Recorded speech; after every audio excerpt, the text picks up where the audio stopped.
हाँ, तो next page पे क्या दिया student, the postal services is useful for keeping in touch with our friend and relatives, letters can be send to any part of the world. Student, post office को use करके हम हमारे letters को या फिर आपको कोई एम्प्लॉयमेंट लेटर भेजना है या फिर किसी फ्रेंड को किसी रिलेटिव को लेटर भेजना है तो हम वर्ल्ड के किसी भी पार्ट में लेटर को भेज सकते हैं। स्टूडेंट, पोस्टल सर्विस बहुत ज्यादा यूज होती है और आज के टाइम में तो उसका यूज थोड़ा कम हो गया है, लेकिन अगर आप पहले का टाइम देखोगे तो उसमें बहुत ज्यादा यूज होता था जब मोबाइल फोन और इंटरनेट का टाइम ज्यादा यूज नहीं होता था या फिर उसका टाइम नहीं था। उस टाइम पे पोस्ट ऑफिस या फिर पोस्टल सर्विस बहुत ज्यादा यूज होती थी।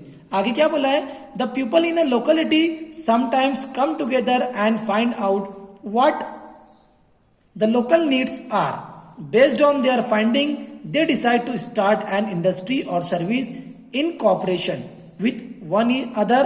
They contribute some of their own money to start that industry or services. The profit are distributed among everyone.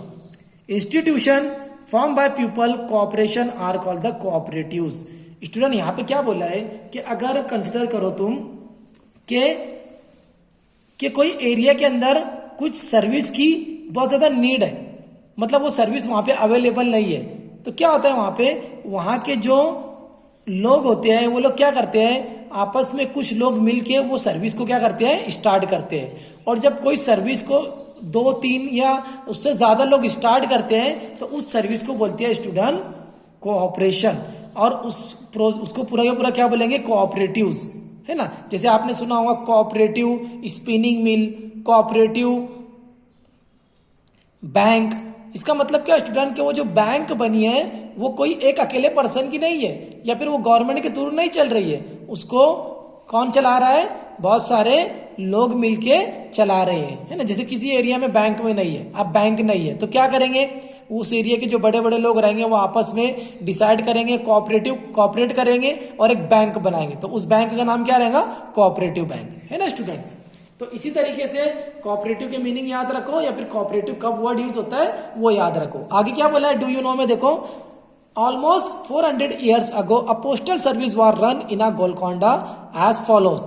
There were small huts are at interval of every 2 or 3 miles. In the first hut there was a harkara. Harkara means a man who carried the post. The first harkara took the post back from the first hut and dropped it in the second hut. The second harkara stood ready to take the bag. He took the bag and ran to the third hut and dropped it in. This is how the post was carried to other place. This system was called the डाक system. Student देखो ये system कैसा है कि जैसे अगर हमको कहीं दूर, बहुत ज्यादा दूर अगर कोई मैसेज भेजना है तो कैसा किया जाता था, अभी के टाइम पे तो हम ट्रेन के थ्रू, बस के थ्रू, पोस्टल सर्विस जो अवेलेबल है वो उसके थ्रू होती है, लेकिन पहले के टाइम में इतना ज्यादा हमारे पास टेक्नोलॉजी नहीं थी, तो उस टाइम पे जो होते थे हरकरा जिसको अपन बोलते थे, मतलब जो एक जगह से दूसरी जगह मैसेज लेके जाते थे, तो क्या करते थे स्टूडेंट, जिस जगह पे उनको भेजना है तो थोड़ी थोड़ी प्लेस के ऊपर, कुछ कुछ माइल्स के ऊपर ऐसी छोटी छोटी झोपड़ी बना देते थे। पहला हरकरा क्या करेगा, जो मैसेज लेके जाना है वो जाएगा उस पहली झोपड़ी में देगा, वहां पे दूसरा हरकरा बैठा रहेगा, वो हरकरा उस मैसेज को लेगा, फिर वो वहां से चलेगा, वहां से आगे बढ़ेगा, फिर वो सेकंड हट में देगा, सेकंड झोपड़ी के अंदर जो हरकरा बैठा उसको देगा, वो हरकरा लेके फिर आगे चलेगा। तो ऐसा कंटिन्यूअसली वो क्या करते थे स्टूडेंट, लेटर को या फिर वो बैग को पास करते रहते थे। कब तक, जब तक वो बैग उसके एक्चुअल पोजीशन पे नहीं पहुंच जाता। तो स्टूडेंट ये बहुत पुराना टाइम है, उसने यहाँ पे हमको ईयर मेंशन किया, कब, 400 years ago, मतलब 400 साल पहले। तो उस टाइम पे ये प्रोसेस होता था जिसको अपन क्या बोलते थे, डाक सिस्टम। क्या बोलते थे स्टूडेंट, डाक सिस्टम, है ना। जैसे आप लोग जो पोस्ट ऑफिस से जो आता है, पोस्टमैन जिसको बोलते हैं, उसको अपन पहले के टाइम में डाकिया भी बोलते थे, है ना। तो डाकिया मतलब क्या, जो डाक घर से मतलब जो प्रोसेस करता था उसको अपन डाकिया बोलते हैं, है ना।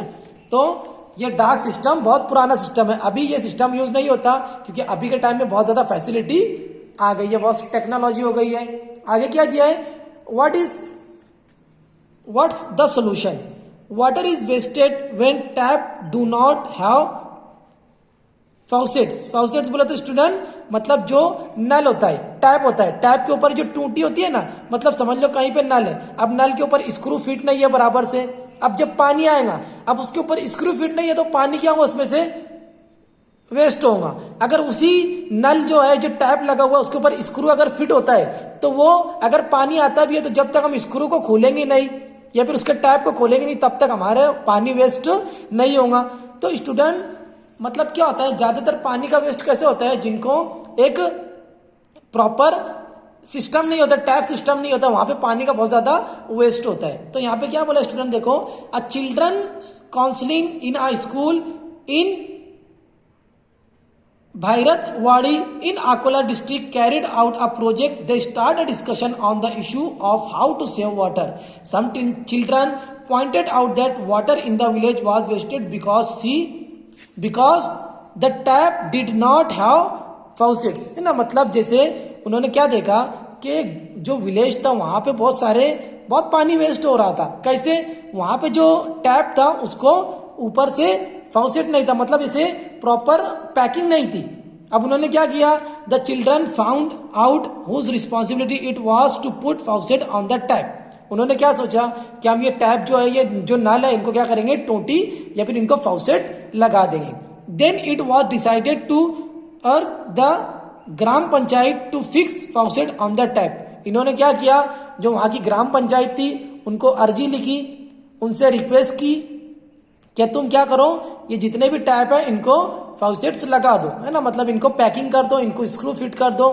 अभी क्या हुआ, they wrote a letter to the gram panchayat concerning this issue. A few days later they also send a reminder. और कुछ दिनों बाद क्या किया उन्होंने, पहले तो लेटर लिखा, फिर कुछ दिनों के बाद उनको हर एक बार रिमाइंडर दे दिया कि तुम ये फिट कर दो। फिर क्या हुआ, a few days after that faucet were fixed on tap। तो कुछ दिनों के बाद क्या हुआ, गवर्नमेंट की तरफ से जो कर्मचारी आए उन्होंने उसके ऊपर क्या किया, टैप के ऊपर वो फाउसेट क्या कर दिया, फिक्स कर दिया, जिसकी वजह से वेस्टेज ऑफ वाटर क्या हुआ, रुक गया। आप भी देखे होंगे आपके घर के पास में कभी पाइपलाइन फूट जाती है तो कितना पानी वेस्ट हो जाता है ना, या फिर कुछ गलती से कहीं पे कुछ मिस्टेक हो गया तो बहुत ज्यादा पानी वाटर वेस्ट हो जाता है ना। This is how the children solve the problem. इसी तरीके से क्या हुआ स्टूडेंट, जो चिल्ड्रन होते हैं, जो बच्चे होते हैं, वो हमारी कम्युनिटी का बहुत अहम पार्ट होते हैं। वो अगर रिस्पॉन्सिबल रहे स्टूडेंट तो सब रिस्पॉन्सिबल हो जाते हैं। अगर आप ऐसी रिस्पॉन्सिबिलिटी दिखाते हो तो आपको देख के दूसरे लोग भी सीखेंगे, है ना। आगे क्या बोला है, how will you solve water related problem. अभी आप कैसे सॉल्व करते हो तो ये आपकी रिस्पॉन्सिबिलिटी है, आपको सोचना है कि हम ये प्रॉब्लम कैसे हैंडल कर सकते हैं। लास्ट टॉपिक स्टूडेंट हमारा यहाँ चैप्टर एंड हो गया है। बस क्या देख लो आप कि व्हाट वी हैव लर्न, मतलब हमने ये चैप्टर से क्या सीखा। स्टूडेंट देखो, सबसे पहली चीज हमने क्या सीखी, public facility or services that are available for everybody. जो पब्लिक फैसिलिटी होती है स्टूडेंट वो सबके लिए होती है, हर किसी के लिए होती है। The gram panchayat runs administration of the village. जो ग्राम पंचायत होता है वो विलेज को हैंडल करता है। The municipality runs the administration of town. और टाउन को हैंडल कौन करता है, म्यूनिसिपलिटी। ऐसे ही आगे क्या बोला स्टूडेंट के देयर आर म्यूनिसिपल कॉर्पोरेशन